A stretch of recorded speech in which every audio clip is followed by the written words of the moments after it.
Yan guys, so Icon of the Sea. Papadikit ang Icon of the Sea ngayon.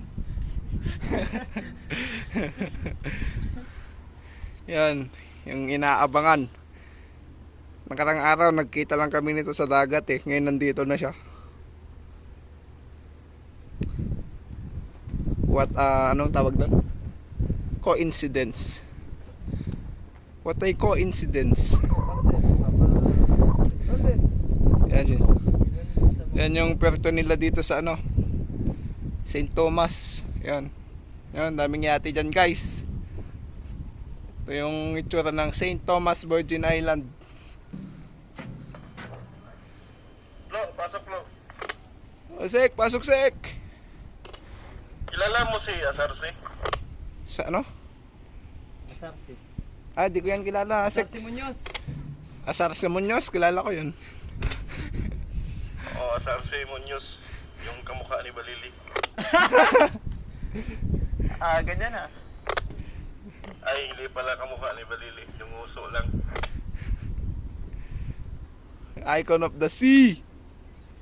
Tek, patriningin mo to ng splice sa gangway ha. Hindi marunong mag-splice ng ano eh.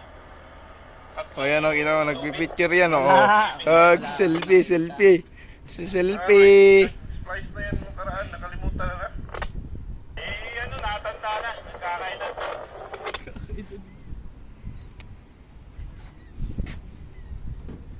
Kain na ako, bro.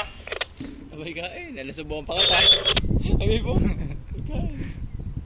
Yan. Pupunta ba tayo dyan mamaya? Oo. Kala ko ba sa Filipino store lang tayo? Bitch eh. O kaya nga. Beach, dito man yung ano. Pwede naman pagpauwi. Picture lang. Picture lang ba? Icon of the Sea. Para mga pagpapicture tayo. Laki. Dapat dito sa kabila. Ha?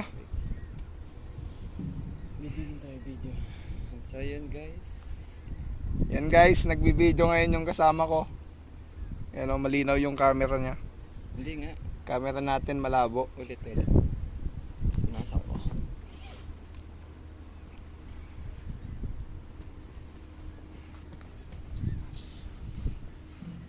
Ayun na.